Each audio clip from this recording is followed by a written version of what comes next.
वर्ष 60 ईस्वी में रोमन साम्राज्य ने ब्रिटानिया को छोड़कर यूरोप के अधिकांश हिस्सों पर कब्जा कर लिया है, जो अभी भी मोना द्वीप पर प्रतिरोध करता है। रोमन सेना 300 ड्रूट्स को मारने के लिए आती है, उन्हें दया के बिना एक एक करके मार देती है। लेकिन अपने अंतिम क्षणों में भी ड्रूट्स कभी भी यह विश्वास करना बंद नहीं करते हैं कि एक दिन उनकी पौराणिक योद्धा देवी रोमनों से अपने लोगों को बचाएगी, इसलिए वे अपने घुटनों पर प्रार्थना करते हुए मर जाते हैं।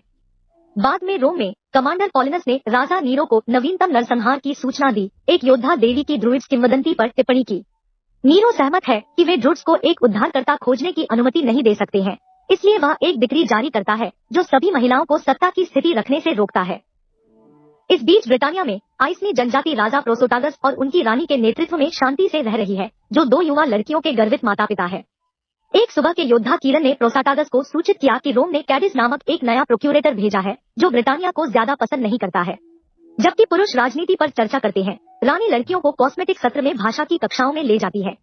एक बार जब वे सभी अच्छे और सुंदर हो जाते हैं, तो वे बाजार में अपना रास्ता बनाते हैं। केवल लड़कियों के लिए परेशान हो जाते हैं जब वे क्रॉस पर मारे गए पुरुषों के झुंड को पाते हैं। सबसे पहले रानी को बड़ा दिखाई नहीं देता है। खैर, चूंकि उसे लगता है कि वे अपराधी हैं, इसलिए उन्हें सजा मिली, लेकिन उसकी नौकरानी उसे सही करती है। वे मृत लोग वास्तव में ईसाई हैं, जिन्हें रोम ने अपने विश्वासों के लिए मार डाला था। रानी भयभीत होने से इनकार कर देती है और लड़कियों को वैसे भी बाजार ले जाती है। जब वे चारों ओर देखते हैं, तो वे ट्रिनोवेंट योद्धाओं के एक समूह को शराब पीते हुए देखते हैं। अचानक इलायची रानी को मृत कर देती है और उसके सामने घुटने टेकती है, क्योंकि वह उसे बॉडिका योद्धा देवी का नाम कहती है। जब वे यह सुनते हैं, तो अन्य योद्धा घुटने टेकते हैं, लेकिन एक स्टाल मालिक नौकरानी को विरोध में लड़कियों को देवी कथा समझाते हुए सुनता है। रोम के नाम पर आदमी रानी को रोमन गार्ड के पास ले जाने के लिए पकड़ने की कोशिश करता है, लेकिन कारामांडा तुरंत उसका हाथ काट देता है और फिर उसका सिर काट देता है। बाद में रोमन गार्ड को खोजने से पहले हर कोई भाग जाता है। कुछ समय बाद प्रसाटागस बताते हैं, उन्हें लगभग 1 साल तक अपनी पत्नी की बेगुनाही साबित करने के लिए शतकधारियों के साथ बातचीत और सौदेबाजी करनी पड़ी। रानी को बाजार में लौटने की अनुमति नहीं है। वह जो कुछ भी चाहती है, उसके लिए उसे एक नौकर भेजना होगा।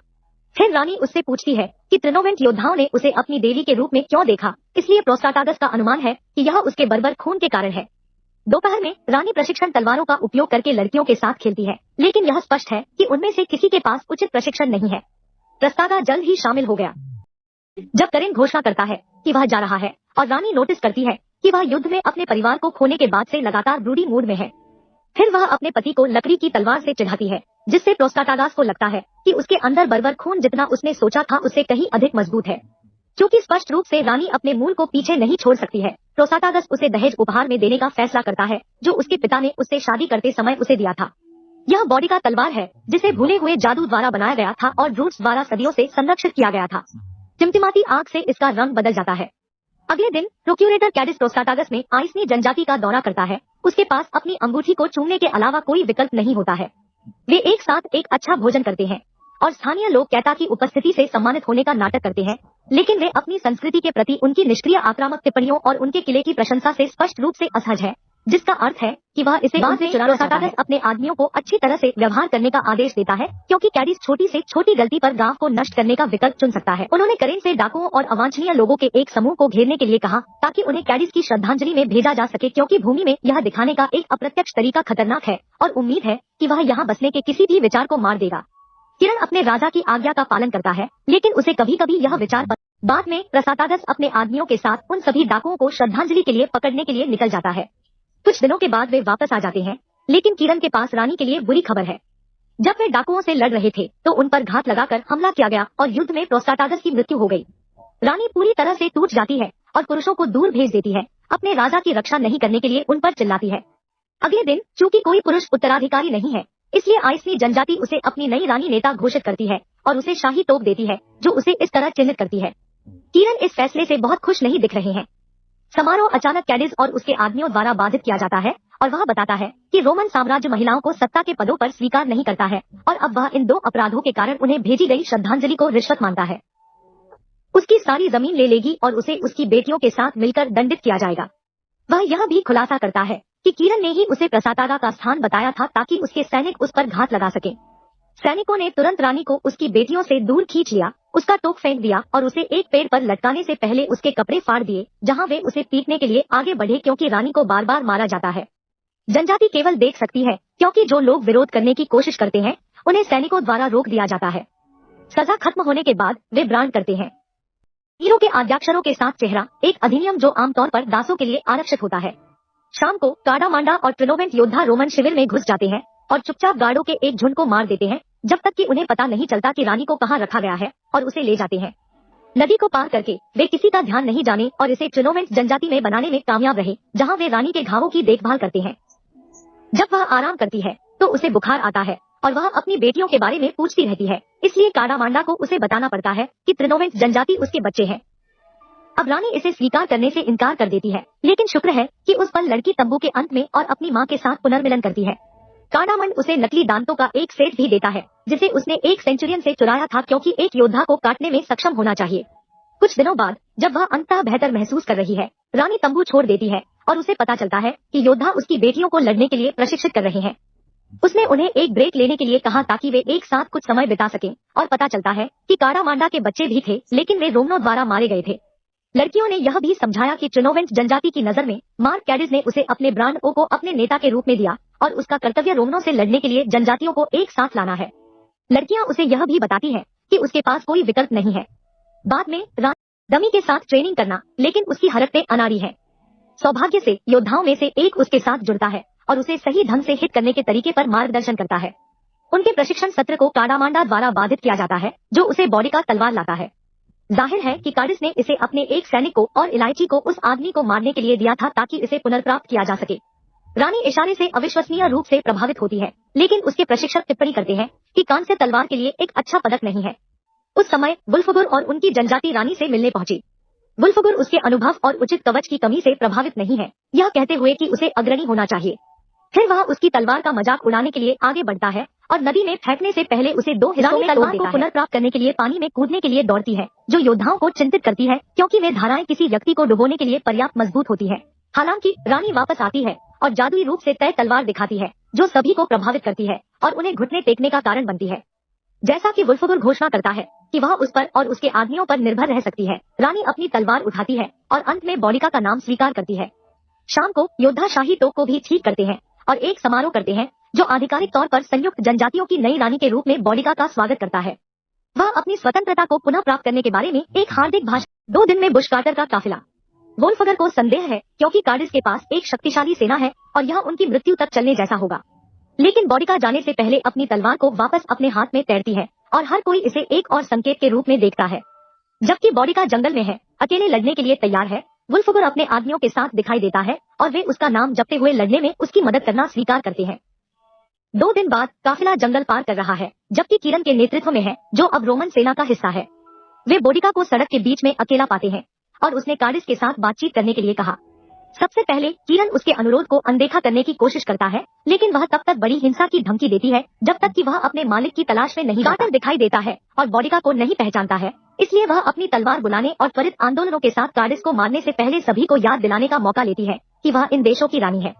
उस क्षण जनजाति योद्धा बाहर आते हैं और रोनो को एक बहुत ही सफल घात में घेर लेते हैं। जल्द ही पूरे क्षेत्र में झगड़े होते हैं, क्योंकि रोमन खुद का बचाव करने या भागने की कोशिश करते हैं, लेकिन बॉडिका के लोग निर्दयी होते हैं और हर एक दुश्मन को मार देते हैं जिस पर वे अपनी नजर डालते हैं। बॉडिका कभी कभी अपना पैर या अपनी तलवार खो देती है, लेकिन वह कभी हार नहीं मानती है और तब तक चलती रहती है जब तक कि एक भी रोमन नहीं बचा है और उनके सिर स्पाइक्स पर चिपक जाता। जब यह सब खत्म हो जाता है तो आदिवासी शरीर से सोना और कुछ भी उपयोगी ले लेते हैं। 2 योद्धा किरण को दूर जाने और उसे बॉडिका लाने की कोशिश करते हुए पाते हैं और उसे देखने मात्र से वह इतनी पागल हो जाती है कि वह उसे अपने देशद्रोह के लिए बार बार छुरा घोंपना शुरू कर देती है। चिंतित वुल्फगर को अपना दिमाग खोने से पहले बॉडिका को वापस खींचना पड़ता है और वह घोषणा करती है कि वे कैमलस के लिए सवारी करेंगे। वुल्फगर को लगता है कि यह एक अच्छा विचार है, लेकिन उन्हें पहले ड्रूइड काउंसिल से आशीर्वाद प्राप्त करना होगा। शाम को ड्रूइड्स उन्हें कैटा खोपड़ी से बॉडिका और वुल्फगर बनाकर अपना आशीर्वाद देते हैं, जैसा कि परंपरा कहती है। आशीर्वाद मिलने के बाद वुल्फगर बॉडिका के साथ फ्लर्ट करने की कोशिश करता है, भले ही उसकी पहले से ही 2 पत्नियां हो। उसे ठुकरा देता है क्योंकि वह अभी भी खुद को राजा प्रोसोटागस की पत्नी मानती है। बॉडिका को अकेला छोड़ दिए जाने के बाद एक और ड्रूड उससे जीवन के अर्थ के बारे में बात करने के लिए आता है। वह बॉडिका को बताती है कि उसकी बेटियां वास्तव में मर गई और वह इसे स्वीकार करने से इनकार कर देती है। बॉडिका परिवार की सभी यादों के बारे में एक साथ सोचना शुरू कर देती है, क्योंकि ड्रूड बताता है कि उसकी बेटी की आत्माएं हमेशा उसके साथ रहेंगी और वह जल्द ही मर जाएगी, लेकिन पहले उसे फिर से अपनी सेना का नेतृत्व करना होगा। इन सभी खुलासों से परेशान बॉडिका वुल्फगर से पूछने के लिए झोंपड़ी छोड़ देती है कि क्या वह अपनी बेटियों को देख सकता है और वह पुष्टि करता है कि वे सिर्फ उसकी, इससे वह टूट जाती है और बाहर निकल जाती है। कुछ क्षण बाद बॉडिका एक बिस्तर में जागती है और अपनी बेटी की आत्माओं को उसके बगल में देखती है। इस बार वह जानती है कि वे असली नहीं है, लेकिन वह अभी भी उनके समर्थन की सराहना करती है और वादा करती है कि वे जल्द ही पुनर्मिलन करेंगे। कुछ दिनों बाद बॉडिका और उसकी सेना कैमुलस में पहुंची। इस शहर पर रोमनों ने कब्जा कर लिया था क्योंकि उन्होंने सभी स्थानीय लोगों की हत्या कर दी थी और इसे अपने वरिष्ठ सैनिकों के लिए एक सेवानिवृत्ति बस्ती बना दिया था। बॉडिका के समूह के लिए शहर पर आक्रमण करना और सभी रोमनों को उनकी बुढ़ापे के कारण मारना आसान है, जिससे सिर काटने के साथ एक पूर्ण नरसंहार होता है। लड़ाई कुछ ही क्षणों में खत्म हो जाती है और कुछ भी मूल्यवान लेने के बाद वे पूरी बस्ती में आग लगा देते हैं और बॉडिका ने घोषणा की कि उन्होंने अभी शुरुआत की है। बाद में शिविर स्थापित करने के बाद बॉडिका ने नोटिस किया कि योद्धा बहुत ही अजीब तरीके से जश्न मना रहे हैं। वोल्फगुर बताते हैं उन्हें वही निशान मिल रहा है जो उसके गालों पर उसे श्रद्धांजलि देने के तरीके के रूप में है, जो बॉडिका को परेशान करता है क्योंकि प्रतीक गुलामी के बराबर है। हालांकि वोल्फगुर बताते हैं कि वे पढ़ नहीं सकते हैं, इसलिए वे प्रतीक को एक नया अर्थ दे रहे हैं जब वे इसे कैम्ब्रिज वन में बनाते हैं। वे एक और रोमन वाहन पर घात लगाते हैं और दर्जनों सैनिक बिना किसी दया के मारे जाते हैं। जितना अधिक वे लड़ते हैं उतना ही अधिक समन्वित बॉडिका की सेना, लेकिन अधिक शातिर और सिर भी बाएं और दाएं सिर काट दिए जाते हैं।